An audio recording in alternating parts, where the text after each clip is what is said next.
You are now in tune to the most intriguing podcast in the universe. Hosted by the scientist Leon Marshall. Are you ready for Marshall's Melanin Podcast?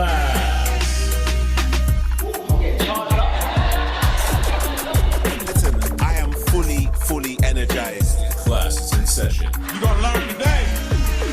I found it really enlightening, like educational as well. There were a lot of things I didn't know, especially with melanin and like all the benefits of melanin. So I found that very interesting. I love it. There's so much information, you know, it's entertaining and it's just facts after facts after facts. This is the podcast where science is made simple and learning is fun. Welcome to Marshall's Melanin Podcast. Now, here's your host, the scientist Leon Marshall. Yo, Marshall. Yes, family. What's good? We are back with Marshall's Melanin Podcast.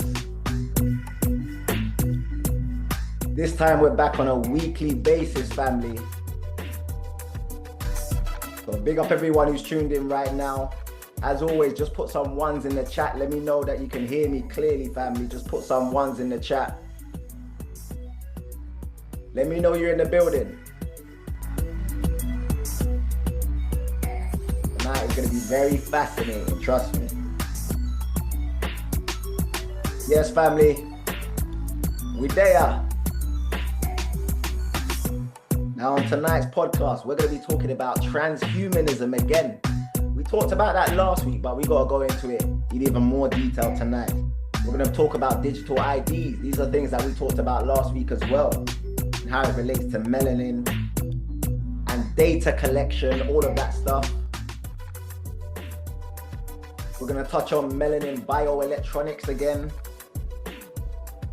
And I'm going to show you where it's all heading, family. It's all heading towards digital racism, where these people are going to start blaming the machine, blaming AI for the racism. In other words, it's not me. Can't blame me for the racism. That's where it's all going, family. And as usual, later on, you guys can ask your questions, make your comments, or just tell me what's on your melanin mind. I don't mind what you say. Just be a part of tonight's class. Because I've developed this podcast so we can all truly understand melanin from a scientific perspective. We have to change the narrative, family. And that change happens right now.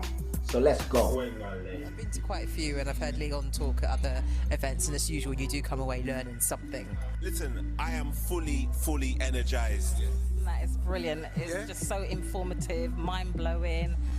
It's something that, you know, it's just put me on a journey of knowing thyself. It's just fantastic. Yes, indeed, family. Yes, indeed. So before we go into tonight, family, I just want to big up everyone who came to the Hidden Science of Black Women's Health yesterday at Goldsmith University. Oh my gosh, what an amazing event. Absolutely powerful event. I might even try to show some clips a little bit later. But at that event, I was just trying to explain to the 400 women, Black women that were there, that the importance of melanin and how these people, they're trying to steal your cells, tissues, and organs. And sometimes you don't even realize that you just give it away. Like if you're doing blood donations or organ donations, you're literally giving them the chemical key to life. That's from my master teacher, Dr. Leila Africa. He calls melanin the chemical key to life. And even throughout this presentation, you're going to realize why he calls it the chemical key to life. They try and tell us that melanin blocks sunlight and that's all it does. No, melanin absorbs sunlight, converts that sunlight into electricity, which is energy for our body.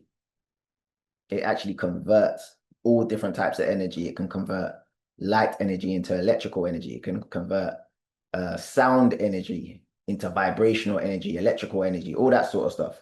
Very, very powerful stuff. So that's what we was going through on the event yesterday. Big up all the people that came down. It was sold out event, absolutely amazing event. Even people without tickets were coming saying, can I get in? I was like, boy, if you don't have a ticket, you can't get in. But this is the thing. The information we're sharing is very powerful, family. And this is why we even though I do like doing the online stuff because I can, you know, people tune in from all over the world. Even though I do like doing the online stuff, nothing beats the in-person events. So as much as possible, family, try and join us at these physical events that we do.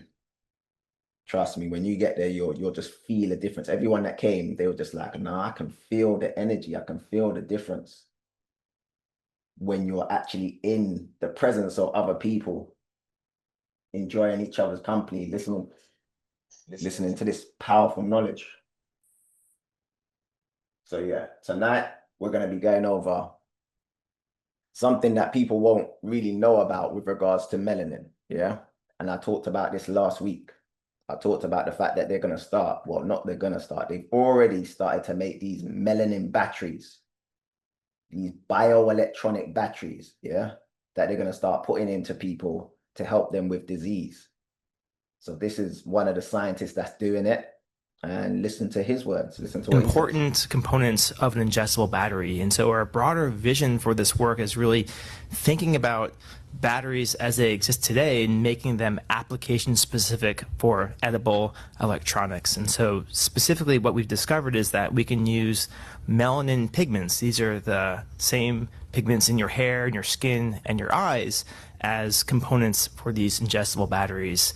And so these have significant advantages over existing batteries because they're designed for this purpose. So we've basically one by one replaced the potentially toxic components of a battery with that of benign endogenous materials within the human body.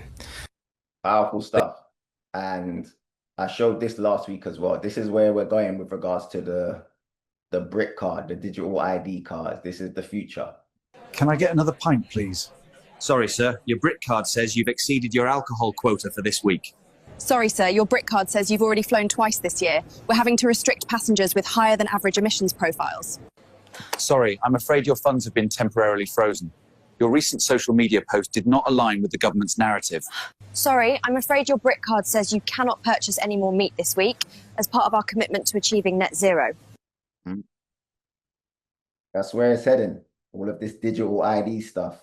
That is exactly where it's heading, family. Now, we talked about transhumanism last week, and transhumanism, to make it simple and plain, is them trying to make you the electronics. So they love the fact that we walk around with these electronics, these phones, that we just, you know, they're always in our pocket, or we're wearing them, the wearable tech. So they always can track us, they always can have access to us, but they actually want to start putting this type of software in you. Yeah.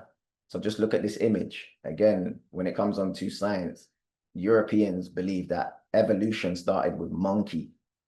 So their form of evolution is monkey to human, now to transhuman. Yeah. Like splicing you up with software, like electronic software. So this is where we're heading. Again, we talked about this last week. This is their form of future evolution, from monkey to man holding electronics, to man wearing electronics, to man becoming the electronics. Yeah. So all the things that you do with your phone, whether it's make calls, you know, send videos, all that sort of stuff, all of a sudden that's going to go from your phone to you wearing stuff, whether it's smart glasses or smart watches or whatever, and then tutu stuff that potentially can go inside of you. And now all of a sudden you're the transhuman, you're the smart device. And the same way they can control your phone, the other day there was an emergency alert and everyone's phone, not mine, because I make sure I do precautionary measures, but everyone's phone just started alerting them of this emergency. That's how they have access to everyone. Imagine if they do that with you internally. Set off some emergency alarm because you've got some software in you that they now control. It's getting serious, family. And I did show this last week where the brother, he took one of the vaccines, this one, he took the AstraZeneca, and then he started to connect to Bluetooth and all this sort of stuff. I was not feeling so good on Thursday. I had to take the day off. Does it hurt? Like, what is that really what they say it is? Like on TikTok? Yeah, it didn't hurt, but I got a fever and chills and stuff like that. I wasn't feeling too good. No way. Yeah.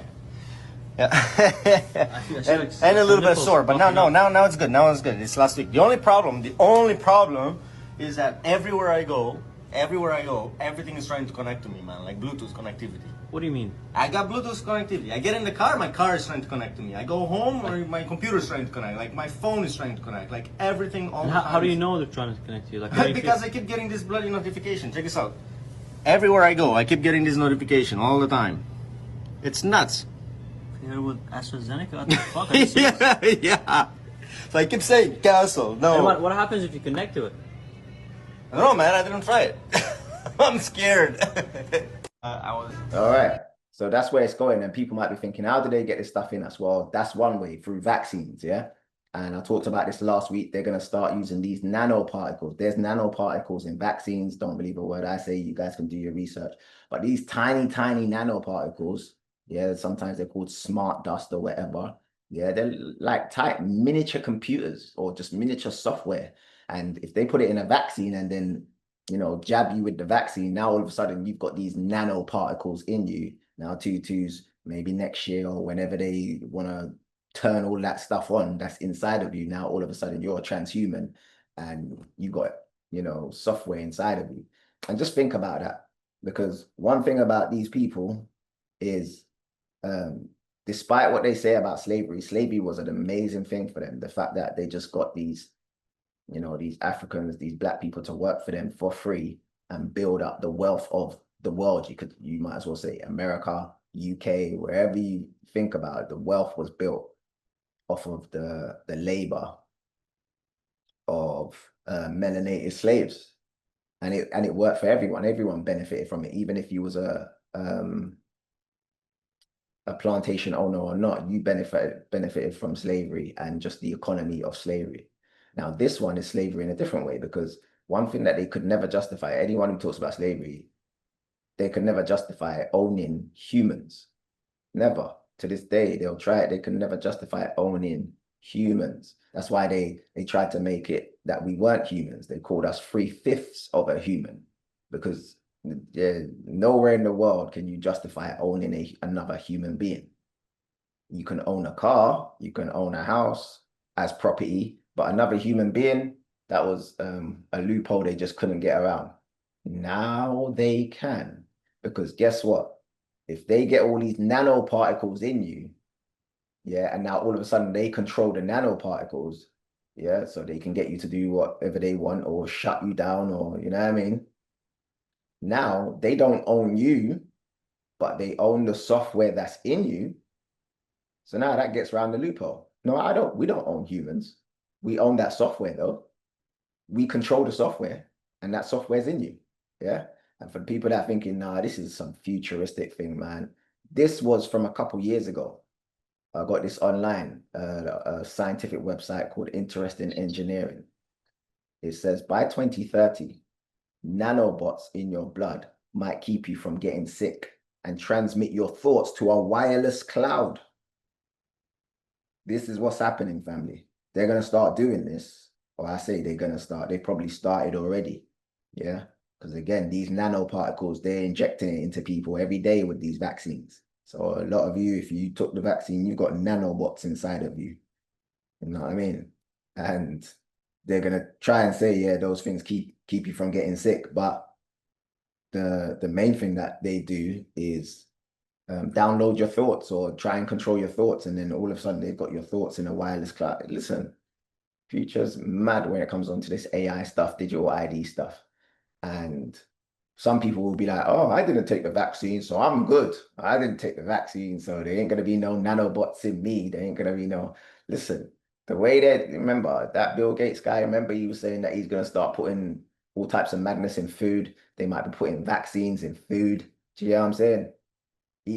Bill Gates is buying up bare land in America, so now all of a sudden organic fruits and vegetables, you can't rely on them.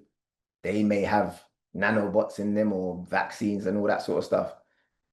So yeah, the people that think, oh, I'm not taking a vaccine, or I'm not giving my child a vaccine, so I'm cool. Check this out. I just told you in a very nice way. Now let me just put it blatantly to you. The program targets the birth of new babies. So once you have your baby, before your baby leaves the hospital, you no longer get a paper birth certificate, but then you get a digital one that is somehow implanted somewhere on somebody's body. Think about that, but have a listen to this. The digital ID, which has been a big problem to us for a very long time, is now on a testing mode for the next 2 months. I have been assured by all the stakeholders, led by the ministries concerned, that by December, we will be able to launch digital ID, where every Kenyan don't have to carry any paper, plastic or otherwise, as an ID, that they should be able to be identified digitally using their iris or their fingerprints, and we can transact without the necessity of people struggling to identify who they are. And the proudest part of it is that we don't have to spend the billions that we have spent on all the other manenos, as all of you know.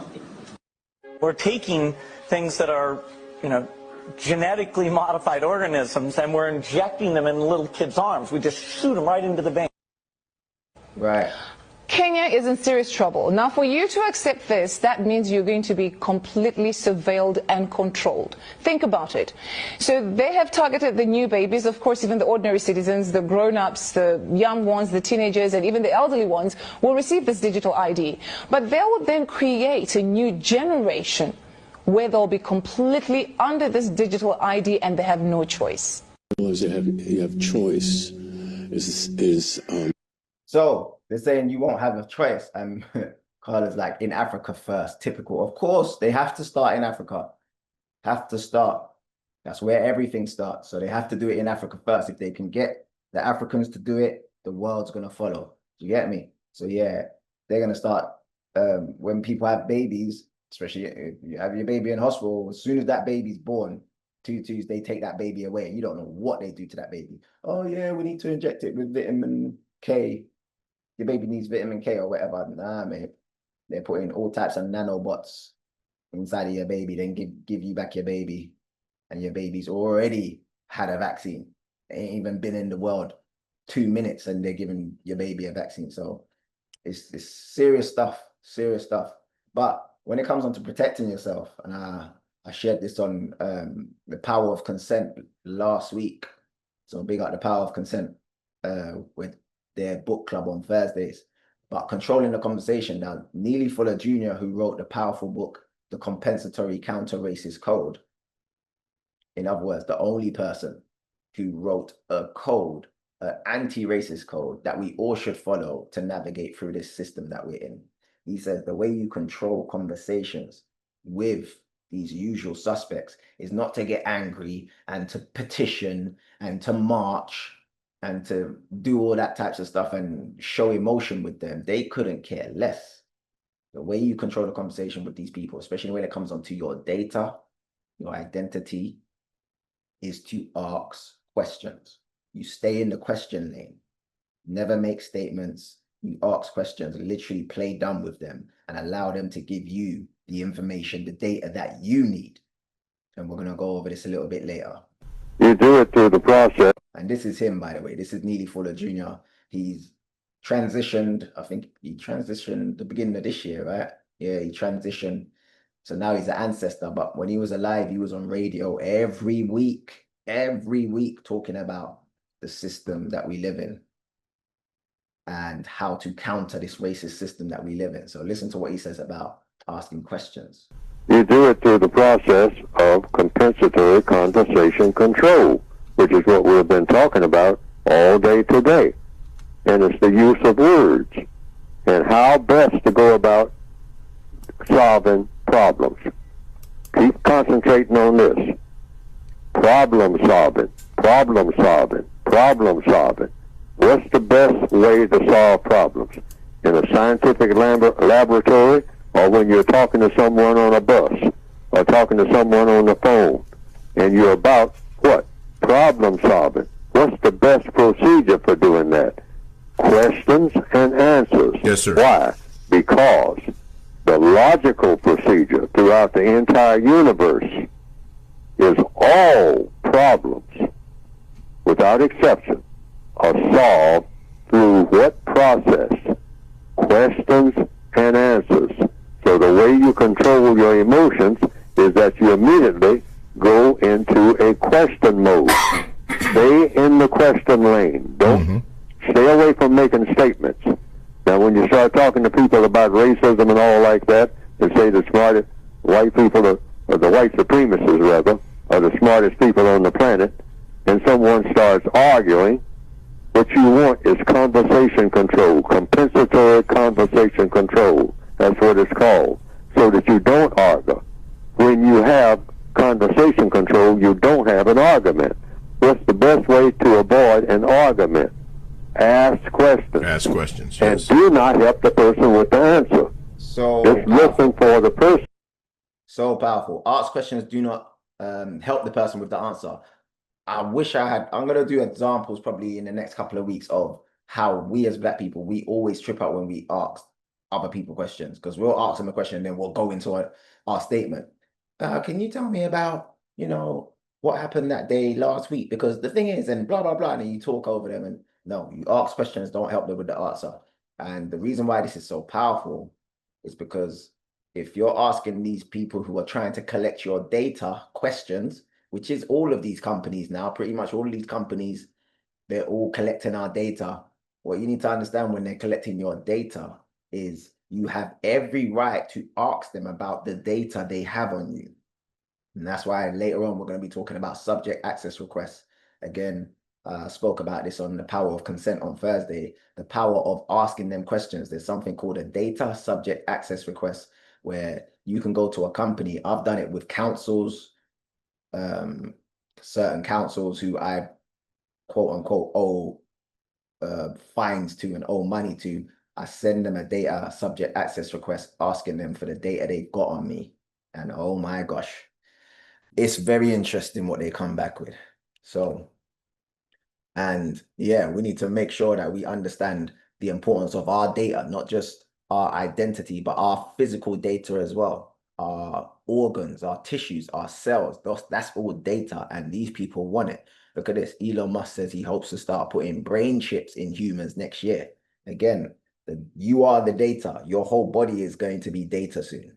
Transhumanism, it's not the future, it's now. Transhumanism. Yeah, so this is what they're looking at. This is the agenda.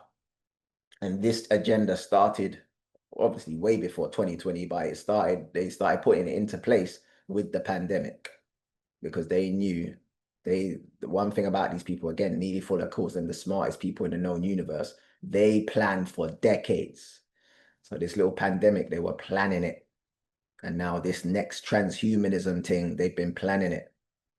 And look at that middle one, because this is where we're at right now, family. If you want to know where we're at in this agenda, yeah, because again, according to them, they come from monkey and then they evolved into a human being. So according to them, then they're now at the human being stage. But the next stage is the human being not just holding the electronics, the human being wearing the electronics. And I know people who do running and all that, and you have the electronics on you. You might have your phone on your arm. Yeah, so you're now wearing electronics. And look at these glasses.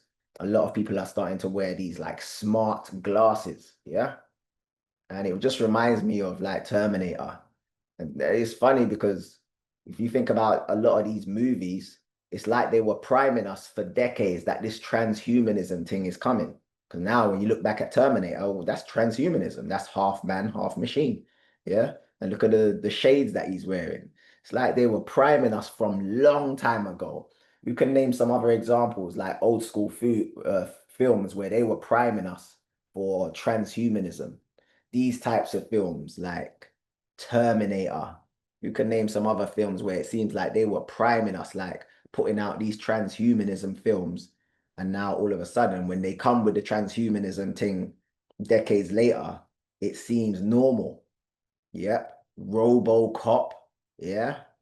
Total Recall, yeah. Blade Runner. All of these movies where it was like half man, half electronics. Do you get me? Someone saying the new version of Tron is coming out. Matrix as well. Weren't Matrix, the people were batteries. The people were batteries, yeah. They're using them as batteries. Like they're blatantly telling us. Yeah, iRobot as well. They're blatantly telling us what they do. Now that's a ritual of them. It's like they can't, it's like a superstition to them. They have to say what they're gonna do before they do it to make it work. It's kind of like how they manifest it, and it's kind of like how they remove any responsibility for what happens, because it's like, oh, we told you this was gonna happen. It's like the movie Sinners. If the vampires come to the door and they ask to come in, and you let them in, and all hell breaks loose, then they don't feel no way, because you know what we are. We asked you. We just asked you politely to come in, yeah.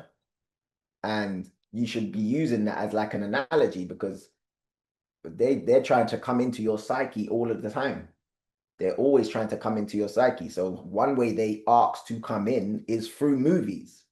When you watch a movie, they know that when you watch a movie, it kind of, you get to a point where your subconscious mind is open to suggestions, because you're so engrossed in the movie. It's like you're in a trance. You're so engrossed in the movie, you're fully absorbed in what you're watching and seeing. So now, yeah, let's put some subliminals in there. Let's put some priming in there. Now, you don't even realize it, but they've been priming us for decades about this transhumanism thing. So now when it comes around and it's real, no one's going to bat an eyelid. And big up the power of consent in the building. Yeah, we're going to be talking with my brother a little bit later. He's got a Sinners movie breakdown on the 30th of October, family. Get your tickets for that. That is going to be powerful. And I'm going to let him talk about that a little bit later. But yeah, when it comes up to these movies, they've been priming us, our subconscious mind. So when they come with this transhumanism thing now, it doesn't seem like a big deal. Look at Terminator shades. Yeah, look at the Terminator shades. Now check this out. This is meta. These are the shades that people are going to start wearing now. Look.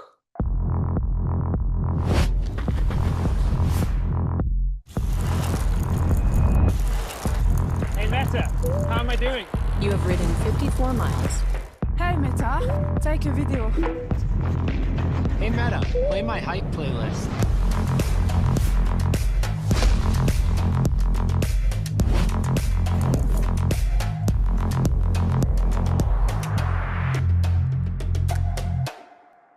Yep, that's the future, family. Check it out.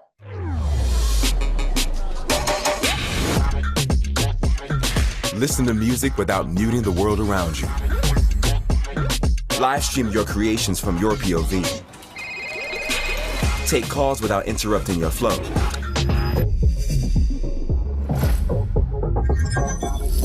Capture your unique perspective in an instant, straight from your glasses. The next generation of smart glasses by Ray-Ban and Meta. Boom. The future is here, family. The future is here. Now, here's a question. Here's a question for everyone in the chat. Who's going to get those shades? Who's going to get those glasses? Put yes in the chat if that's you. Are you going to get those glasses? You don't need to have your phone in your hand anymore, family. Your glasses can be your phone. So you can make calls. You can do videos from your phone, from your glasses. Power of consent said me. Yeah. Trust me. This is what everyone's going to be wearing. You know what I mean? You go out, you got your AI shades on. You can do videos and literally live in a virtual world pretty much. Do you get what I'm saying? You don't even, and your hands are free. You ain't got your phone in your hand. So everyone's saying no. Everyone's like, nope, that's not me. That's not me. But again, we don't realize how much these people have been priming us to make it seem like this stuff is normal. So trust me, even though a lot of us are like, no, it's not me. I'm not going to do it. I'm not going to do it. I'm about to share something with you. And yeah, it might be profound for some of you, but I'm going to share something with you where every single one of you thinks it's normal and it's super abnormal. Yeah. So every single one of you think it's normal, but it's super abnormal. Now, when it comes on to wearing shades, yeah, wearing shades in the sun. When you wear shades, remember shades is another thing that they created. So sunglasses weren't always a thing. They probably haven't even been around 50 years. So what were people doing before sunglasses? They were sun gazing. They were making sure that the light goes through their eyes. And even if they don't know the science is when the light goes through your eyes, it activates your pineal gland, and your pineal gland starts to release melatonin, and there's a cascade effect, which means that your melanin increases. In other words, light through your eyes, family, is the first step of what they call melanogenesis, the production of melanin in your body. And over the years, they used, for those of you who are aware of how they got us to start wearing sunglasses, they used Hollywood movie stars back in the day. Hollywood movie stars would wear sunglasses, make the sunglasses look cool, out in the sun, wearing shades. Now, all of a sudden, everyone started wearing sunglasses, fam. It is abnormal to block your eyes from the sun. But guess how many of us wear sunglasses like it's a normal thing today? Just think about that, family. Everyone wears sunglasses, an abnormal thing that blocks your ability to produce more melanin in your body, yeah, and just blocks you from sunlight. Why would you want to block sunlight? Yeah, and everyone does that as a normal thing, and you don't think people are going to start doing this as a normal thing with the way everyone loves social media, the way everyone loves technology. Everyone's doing this, fam. Everyone's doing this, and let me tell you where it's heading. This is where it's heading. When everyone's got all of these electronics, whether it's in their hand or they're wearing these electronics, whether it's the shades or whatever else they're going to come up with where you've got it on you, there's going to be something called digital racism, where certain electronics are not going to work for Black people for whatever reason. You know what I mean? Everyone's got the same electronics, but certain electronics ain't going to work for Black people. Just look at us. Look at myself, for example, on Zoom. Do you know how many times people have issues getting into my Zoom? You know what I mean? And then I say to the people who have issues getting into my Zoom, send Zoom a complaint that you couldn't get into the webinar. Do you get what I'm saying? Then Zoom starts acting fake confused. Oh, really? What was you using? Your phone or your laptop? And they start acting fake confused, that they don't know what I want. And it's been happening for years, where bare people sign up to my webinars, and then twos, I'm getting emails, people saying, oh, I can't get in. What's going on? I can't get in. And then these people are going to turn around and say, it's not us, it's the software, it's nothing to do with us. So now there's going to be a thing where it's called digital racism, where everyone's going to have, you know, electronics or some form of tech, wearable tech, but it's going to be faulty or do some madness when it comes to Black people. And they done a video about this online. Check this out.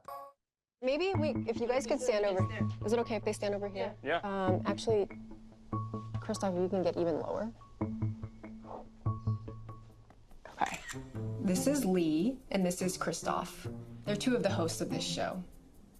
But to a machine, they're not people. This is just pixels, it's just data. A machine shouldn't have a reason to prefer one of these guys over the other. And yet, as you'll see in a second, it does. It feels weird to call a machine racist, but I really can't explain what just happened.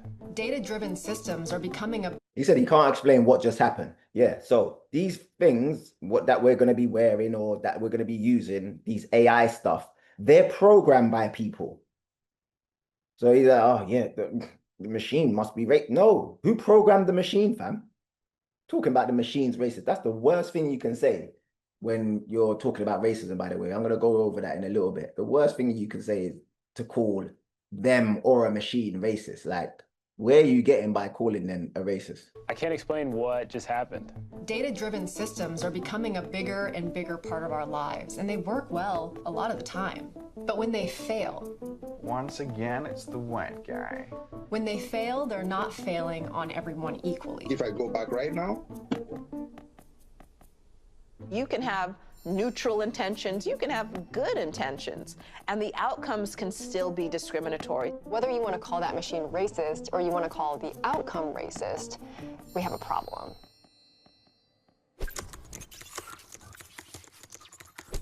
So people were uploading. That's exactly where we're going, family. They just want to be able to automate racism. So with AI, they can automate racism. They now all of a sudden they can wash their hands. It's not me. It's not us. It's not white people. It's not us. We're not racist. It's the machine. It's AI. We don't know what's going on with AI. Oh my days. This is the future, family. So people were uploading these really extreme vertical images to basically force this image cropping algorithm to choose one of these faces. People were alleging that there's a racial bias here. But I think what's so interesting about this particular algorithm is that it is so testable for the public. It's something that we could test right now if we wanted to. Do it. You guys want to do it? Okay. There we go. So Twitter does offer you options to crop your own image, but if you don't use those, it uses an automatic cropping algorithm. Wow. Whoa. There it is. Wow. That's crazy. So they uploaded something onto Twitter and they just put the black dude on top of the white dude, and then the automated clip clipped off the black dude and just had the white dude. See. Christoph, it likes you. Okay, let's try the happy one. Wow. Unbelievable. It's both times. Yeah, man. Oh, wow. So, do you guys think this machine is racist?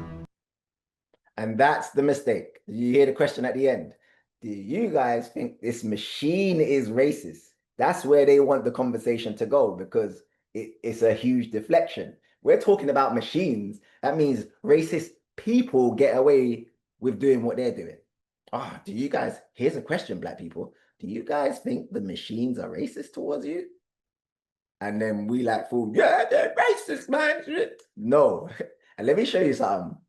This, I saw this today. I tried this today, yeah. So this, I made this on ChatGPT. Digital racism. I just typed in, create an image about digital racism. Yeah.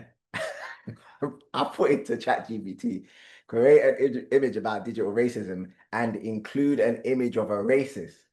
ChatGPT came back and said, nah, we can't do that. We can't include an image of a racist because we can't put out there just a picture of someone who could be racist. I'm like, what? What do you mean you can't include a picture? Just include someone who's racist. They said, no, we can't do that. You know why they can't do that? Because if they included an image of someone who was racist, it wouldn't look like this guy here, would it? So I was like, okay, just do, because they gave me some options. We could include an image where it's digital surveillance, or we could include an image of online hate. Which one would you rather? Okay, I said, okay, include an image of digital surveillance. And then tutus, they come back with this black dude. So it's like even though it's automated, it's on code as well. They're not gonna throw white people under the bus. I was like, just have an image of a racist on the thing. And they were like, nah, we ain't doing that, fam. We ain't putting no white person on your image. Nah, we'll put a black person. This is a computer. This is AI talking about he's not gonna include no white people. So this is where it's going, family. So when it comes on to how we control these conversations and how we navigate going forward, like the lady said, like, do you think that the machine is racist? That's how people are going to derail these conversations. And I've talked about this before in my white supremacy courses. The one thing you should never say to a racist, this is the one thing you should never say to the racist, because it just derails the conversation. The one thing you should never say to a racist is, you're racist. You know why? And Neely Fuller says this in his book, because in a system of white supremacy, there's no way you can prove that that person is a racist. There's no way you can prove as a black person that a white person is racist in a system of white supremacy. Because if you say to anyone that this person is racist, that person's just going to turn around and say to you something stupid like, how can I be racist? I've got black friends. Oh, how can I be racist? I don't have a racist bone in my body. Boom, derailed the conversation. What are you going to do? Yeah? It's the worst thing to do, to call someone a racist. Yeah? And don't take it from me, take it from Neely Fuller Jr., who is Dr. Francis Cress Welsing's mentor. And those two arguably produced the best books on racism ever. Listen. This comes from Dalmini. says this, Mr. Fuller, the code tells us not to believe a non-white person who vouches for a white person. What does the code have to say about instances when black people accuse white people of racism without evidence? Is the black person dutifully bound to believe a fellow black person who accuses a white person of racism? Thank you. Well, here again, if I understand the question, a black person cannot accuse a white person of being a racist in the system of white supremacy because there's no way to prove the accusation without another white person backing it up. Now, any black person that wants to try that will find that out. So, whenever you accuse a white person of doing anything, George Floyd, I mean, you know, you accuse a white person of killing him. You got to go, if you're going to charge racism, you got to get a white person to agree with your charge. Otherwise, that all falls apart. Because black people cannot prove the existence of racism in the system of white supremacy without a white person saying, I agree, and then rubber stamp it. It's only when that white person steps forward and says, I agree with what this black person says. Racism does exist in this school. Now it's valid. But if all the black people in the world say that racism exists in this town or this particular thing was a racial incident, it doesn't mean anything at all until a white person says, I agree. Now it means something. Well, and that's Neely Fuller Jr. You guys do your research. That's Dr. Francis Cress Welsing's mentor. Yeah. And both of them wrote two very powerful books on racism and white supremacy. Dr. Francis Cress Welsing wrote the book, The ISIS Papers. Neely Fuller Jr. wrote The Compensatory Counter-Racist Code. Very powerful books. Go get them. Now, for those of you who are saying, well, then what do we say to racists then? This is how you should treat a conversation with a racist. You don't call them a racist. This brother, he looks white, but he's a black brother. And he breaks down how you should approach these conversations. Listen carefully. Race, the final frontier. No matter what channel you watch, no matter what feed you aggregate, it seems like everybody everywhere is talking about race right now. And when everybody everywhere is talking about race, that means sooner or later you're gonna have to tell somebody that they said something that sounded racist. So you need to be ready and have a plan in place for how to approach the inevitable that sounded racist conversation. And I'm going to tell you how to do that. The most important thing that you've got to do is remember the difference between the what they did conversation and the what they are conversation. Those are two totally different conversations, and you need to make sure that you pick the right one. The what they did conversation focuses strictly on the person's words and actions and explaining why what they did and what they said was unacceptable. This is also known as the that thing you said was racist conversation, and that's the conversation that you want to have. The what they are conversation, on the other hand, takes things one step further and uses what they did and what they said to draw conclusions about what kind of person they are. This is also known as the I think you are a racist conversation. This is the conversation you don't want to have, because that conversation takes us away from the facts of what they did and the speculation about their motives and intentions, and those are things you can only guess at, you can't ever prove, and that makes it way too easy for them to derail your whole argument. And that is the part that's crucial to understand. When you say, I think he's a racist, that's not a bad move because you might be wrong. That's a bad move because you might be right. Because if that dude really is racist, you want to make sure you hold him accountable and don't let him off easy. And even though intuitively it feels like the hardest way to hit him is just run up on him and say, I think your ass is racist, when you handle it that way, you're actually letting him off easy because you're setting up a conversation that's way too simple for him to derail and duck out of. Just think about how this plays out every time a politician or a celebrity gets caught out there. It always starts out as a what they did conversation, but as soon as the celebrity and their defenders get on camera, they start doing judo flips and switching it into a what they are conversation. I have known this person for years, and I know for a fact that they are not a racist, and how dare you claim claim to know what's inside their soul just because they made one little joke about watermelon tap dancing and going back to Africa. And then you try and explain that we don't need to see inside their soul to know that they shouldn't have said all that about the watermelon. And you try to focus on the facts of the situation, but by then it's too late because the what they are conversation is a rhetorical Bermuda Triangle where everything drowns in a sea of empty posturing until somebody just blames it all on hip-hop and we forget the whole thing ever happened. Don't let this happen to you. When somebody picks my pocket, I'm not going to be chasing him down so I can figure out whether he feels like he's a thief deep down in his heart. I'm going to be chasing him down so I can get my wallet back. I don't care what he is, but I need to hold him accountable for what he did. And that's how we need to approach these conversations about race. Treat them like they took your wallet and focus on the part that matters, holding each person accountable for the impact of their words and actions. I don't care what you are. I care about what you did. Okay, and that was a bit of a long video, but I hope everyone got that. He's saying if you focus on the what they are, the argument will be derailed. Oh, you're a racist. Oh, this machine's a racist. Yeah, it will derail it because they'll just be like, how can we be racist? I ain't got a racist bone in my body. Or even though I said that racist thing, that doesn't mean I'm a racist. And do you get what I'm saying? But when you focus on what they do, what they did, or what they have, I like his analogy at the end. He said, if a burglar steals my wallet, I'm not running them down to catch them to say, you're a burglar. You're a burglar. That don't make sense. You're running them down to catch them to get your stuff back. I just want my wallet back. I couldn't care less if you think you're a burglar or me thinking you're, no, I just want my wallet back, fam. So you're running them down to get your wallet back. In other words, your stuff, you want your stuff back. Now, how does this relate to what we're talking about today? So with this digital ID stuff and with this data collection, all of these companies are just collecting our data without our consent.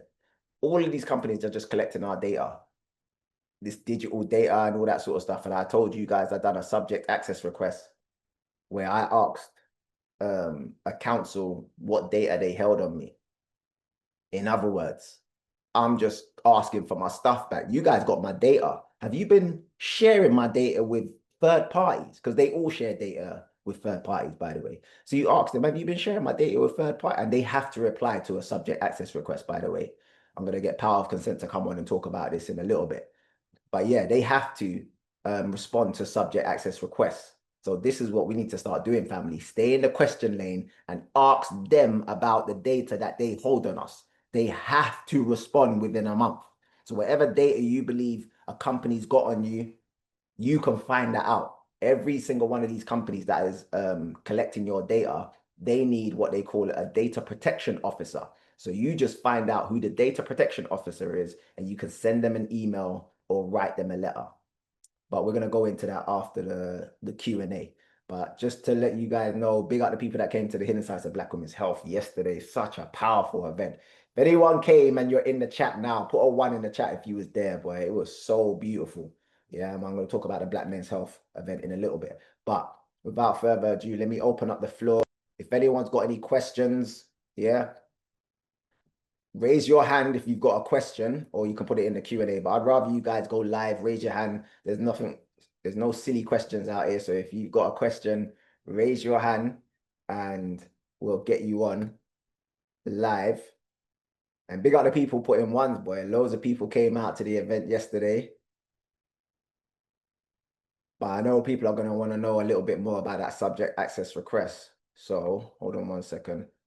What do you think of the biometric ID being introduced in Africa? So yeah, like we said, they're going to start any agenda that they have. They got to kind of start in Africa, or, you know, get things going in Africa first. So with these vaccines, even though, you know, they were pushing the vaccines on everyone in 2020, guess where they've been pushing it before 2020? They've been pushing all types of vaccines in Nigeria, Kenya, all this sort of stuff. So yeah, when it comes on to all of this ID stuff, it's all data. And again, they're trying to make your cells, tissues, and organs data. They're trying to make that digital. They want to be able to collect your thoughts digitally and all this sort of stuff. So yeah, anything that they're doing in Africa is they know that if they can do it in Africa, they can do it anywhere in the world, unfortunately. But yeah, my brother, Power of Consent, raise your hand so I can get you up. Let's talk a little bit more about the subject access request. Big up my bro, Power of Consent. Yes, King. Yes, King. Enjoying the platform, enjoying Leon Marshall's podcast. Big up to the whole family, you know? Large up, bro, large up. So yeah, we Thank you. need to tell them about this subject access request because that's the way we stay in the question lane. That's the way we kind of get our data back from these people or just find out what data they hold on us. Do you get what I'm saying? Well, brother, first and foremost, big up to you yourself yesterday at the event of the Black Woman's Health. It was awesome. I was there, suited and booted, just like you, brother. Jeez. Hey, if you came to the event yesterday, Power of Consent was the brother who was in the green suit. So I know all of you remember him. Yeah, he was in the green, suited and booted, looking Yes, sir. looking Yes, sharp. sir. Yes, sir. Thank you, brother. What an awesome event it was yesterday. What an awesome event it was. And regarding the subject access request, it used to be called data subject access request. They removed the term data and call us now subjects because we're meant to be subjected under the king's rule. And it's so important to understand that as they presume that we are subjects, that we are just mere pawns on the chess piece, mere slaves, so to speak, in the modern day context of things. So understand everything as Brother Leon was breaking down. Your data, when they use the term biometric, look at the word. The word biometric, you got biometric. Bio means your biology, yeah, your gender, and metric is a numerical system. Each and every one of us have a special, unique purpose, and there will be no other you. There was no you, and you are the only you. You are a unique metric system. Each and every one of us have a purpose. No one can duplicate you, even if you're a twin. Every one of us have a different fingerprint, eye, retina. We have our own ID entity. You are special. So you got to protect your data. You got to protect the DNA, the ancestral knowledge that is in you. This is why people like Ewan Blair, who is the son of Tony Blair, he has been commissioned or has opened up a company called Metaverse. Why is he called it Metaverse? Go and research Company's House. Because when you think of the word Metaverse, you think of social media, the Metaverse. Because if they can tie up our social media, Instagram, TikTok, with you, with the brick card, then if, for example, you say something that is in controversial to the UK, they can stop you from traveling, shopping, selling, acting in commerce. Funny enough, it says in the Bible, you won't be able to buy or sell without the mark of the beast. Because brothers and sisters, what it is, family, what we got to understand is that we're entering into a new contract of slavery. Now, only when we as a body act together and remove and withdraw our consent collectively, then we don't have to get sucked into the brick card. But we must come together on one common purpose. So the data is us collectively and individually. We cannot fight these battles singularly. We have to come together as one body, like David versus Goliath. Big up. Yeah. And like you say, this is the slavery 2.0 now, the way they're doing it. Do you get what I'm saying? Because again, if we're not like the power of consent is they use different ways of getting our consent, or just, I use the sinners analogy. They use different ways of getting into the juke joint, different ways of asking us to come in. Do you understand? So one way is through movies, another way is through the news, but another way obviously is through the vaccines. When something pierces your skin, that's you allowing them into the juke joint. Your internal is the juke joint. For those of you who have seen Sinners and you see what happens inside of the juke joint, you can raise the vibrations and, summon spiritual ancestors. You get what I'm saying? That's what happens inside of the juke joint, inside of you, fam, inside of your mind, inside of your body, inside of your blood. So anytime you allow these people to go inside of you, take your blood, take a vaccine, a flu shot, they're literally piercing or being allowed inside of the juke joint. You're letting the vampires inside of the juke joint, and then they can run wild. Do you get That's me? right. And so for enforcement officers to come into our homes, we need to, what's the first thing I want to see in the chat, ladies and gentlemen? What's the first thing an enforcement officer or a debt collector asks for if they call you? What's the first thing they ask for in your data? Does anyone know? Put it in the chat. What's the first thing?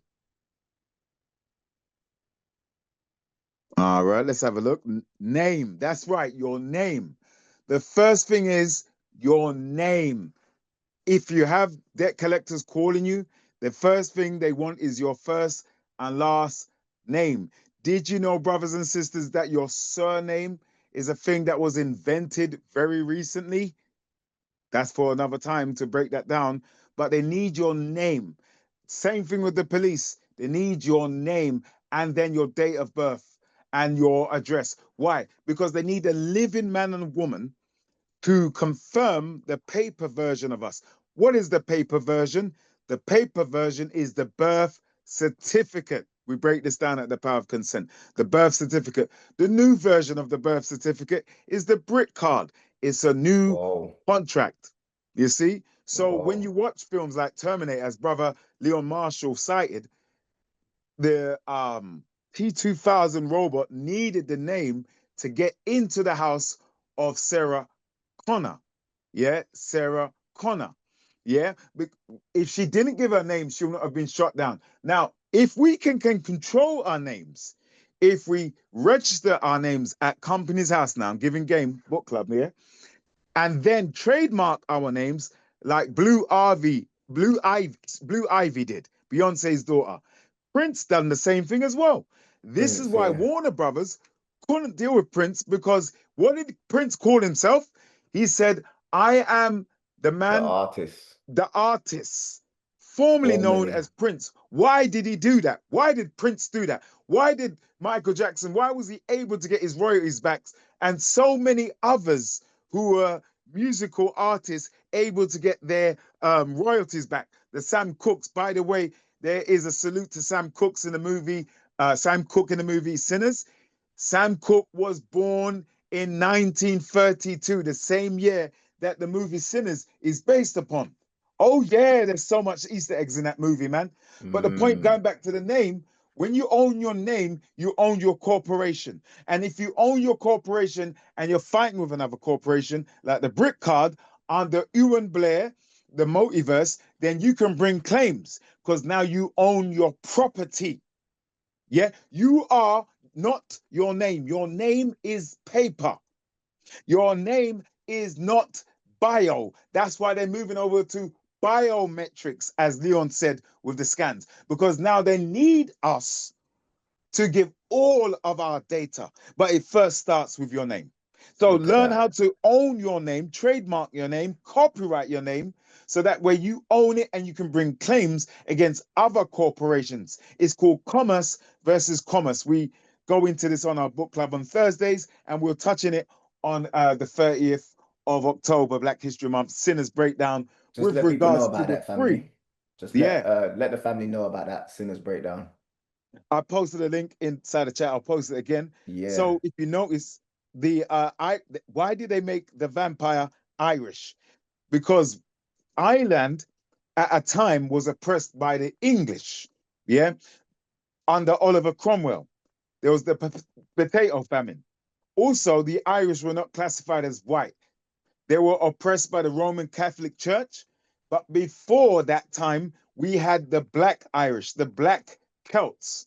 Yeah, Dublin is named after black people. The word dub means black. Lynn means pool. This is why in the Caribbean, the West Indies, you'll find many of the people in the Caribbean speaking with a slight Irish accent.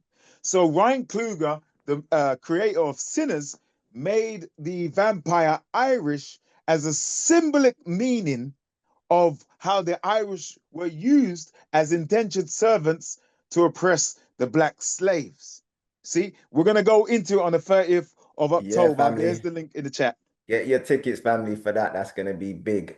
And by the way, family, Power of Consent is going to be the host for the Hidden Science of Black Men's Health, which is next month. And all the stuff he's talking about now, he's going to be breaking down at that event. So if people are like, oh man, this is too much information, I got to own my name. What do I need to do? And subject access requests. We're going to be going over that at the Black Men's Health event, family. So yeah, make sure you're in our WhatsApp group.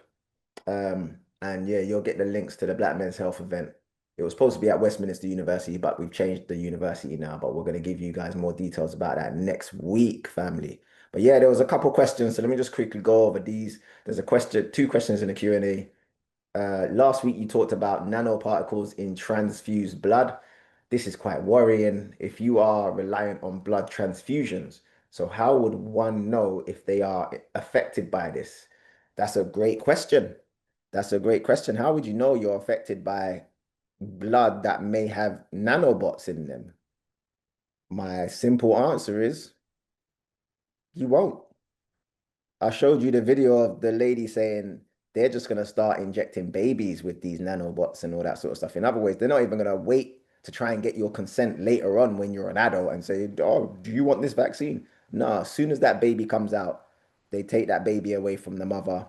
Remember, they always say that the baby has to get a vitamin K injection, whatever.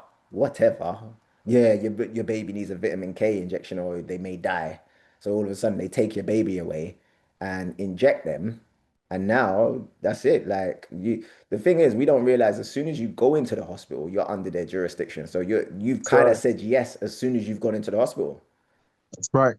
So whatever they do to you inside the hospital, whether it's blood transfusion with nanobots in it, do you get me? Or take your baby and vaccine the baby and then give the baby back. You've already said yes by being in the hospital. I was kind of That's right. breaking this down yesterday at the Black Women's Health event. They always tell us black women are 4 times more likely to die from giving birth and pregnancy and all that. Not if they have the baby at home. Mm. If they're not in the hospital, guess how more likely they are when they're not in the hospital? They're not likely to die at all. They're just going to have a great home birth, especially if they've got a proper black doula who knows what she's doing. Yeah. Soon as you go into their hospital, you're under their jurisdiction. They can do anything. And you've already given your consent because you've gone into the hospital. And I'm sure Power Consent can touch on this. But if you go through the back way, the front way is the front of the hospital. If you go through the back way, which is the A&E, you've got even less rights. Mm. If you go in through the A&E, you've got an emergency, yeah? You've got even less rights. You got an emergency, you go in there and especially as a black woman, oh my gosh, you've got some appendix pain or something. It's so excruciating. You go through A&E, you've told them, do anything to me. This is an emergency. You're allowed to do anything. Yeah. They could cut out your whole womb just because you went through A&E. Yeah. That's right. We don't realize how powerful our data is. And our data is literally, like the brother was saying, your biometrics, your biology. That's right.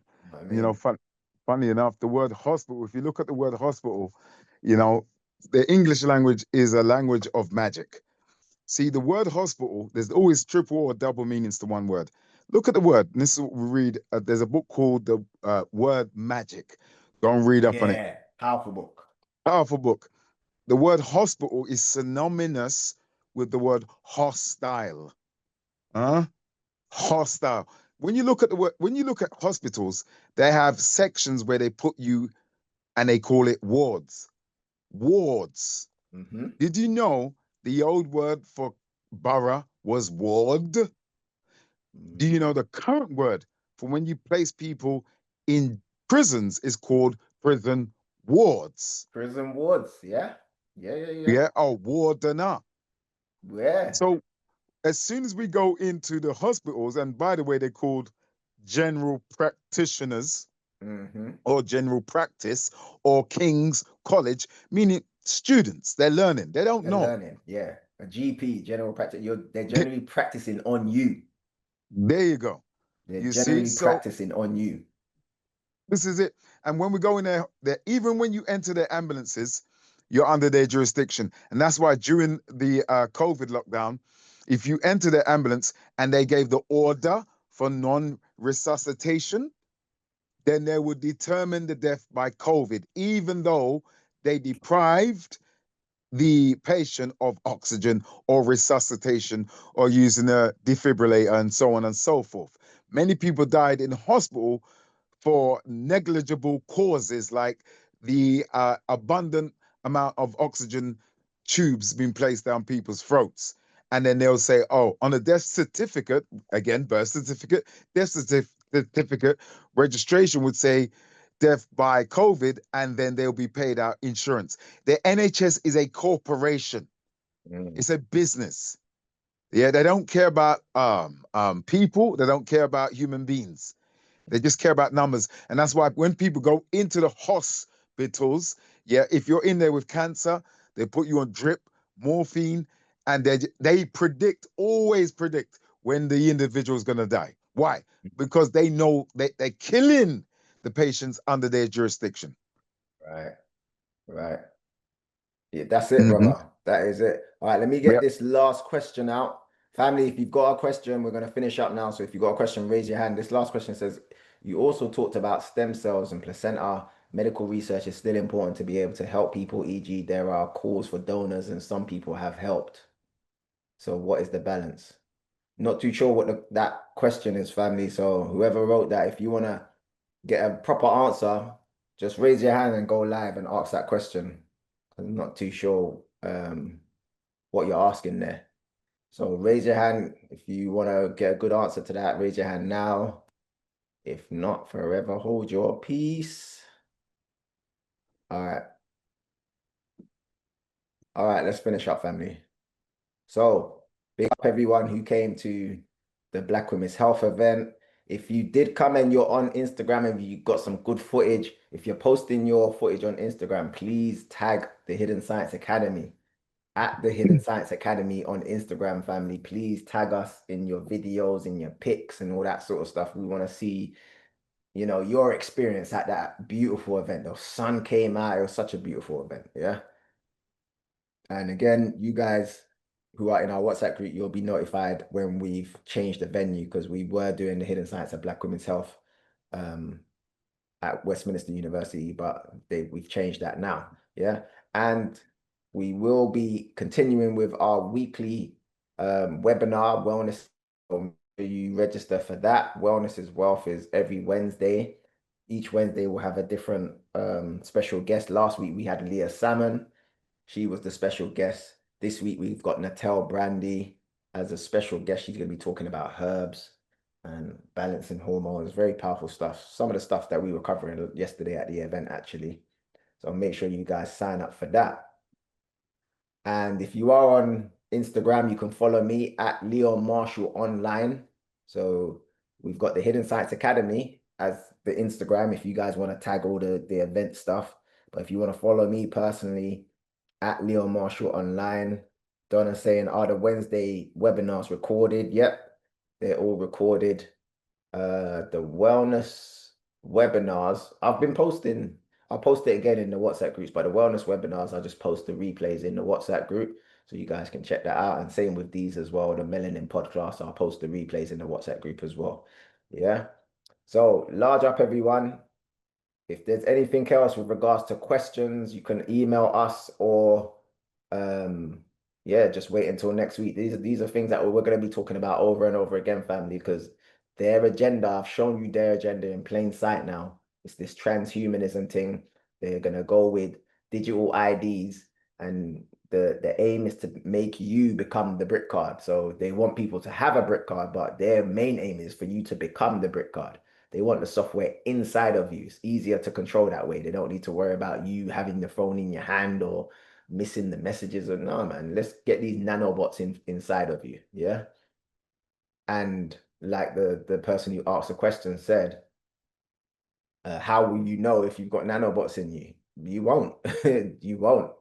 The only way you're going to know is if Tutu's in the near future, you're there connecting to devices and you're like, how am I connecting to this Bluetooth, or how am I connected to Wi-Fi and all these things? And it's the nanobots inside you. Yeah.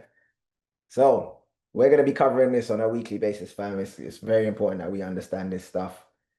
We've got quite a few WhatsApp groups, so people are asking about the WhatsApp group. If anyone's got the link to the WhatsApp group, please post one, just one. If you're in one of our WhatsApp groups, you don't need to be added to any other WhatsApp group because we post the same thing in all of our WhatsApp groups. So as long as you're a member of one of them, you're good. So we're gonna get I'm gonna post the link in the chat now. And remember, don't add yourself unless you are not a member of any of our WhatsApp groups. If you're not, then you can add yourself to this WhatsApp group. So it's just been posted in the chat. You can add yourself to that WhatsApp group. And yes, family, anytime we're doing physical events, if you can, please come down. If you're anywhere in the UK, obviously, I know we've got people from overseas that listen to us as well, but as much as possible, family, we've got some amazing physical events coming up. Yeah. So if you're in the country, please try and get to our physical events. There's nothing like our physical events. Ask anyone who's been to a Hidden Science Academy event before. Yeah, very powerful stuff. But we're doing this weekly, family. So hopefully you guys can join me next week as well for another Marshall's Melanin Podcast. I always say to people, be the light you seek. Be the light you seek. Just shine. We need more light.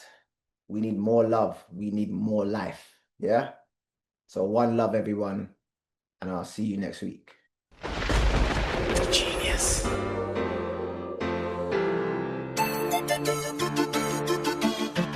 Wow.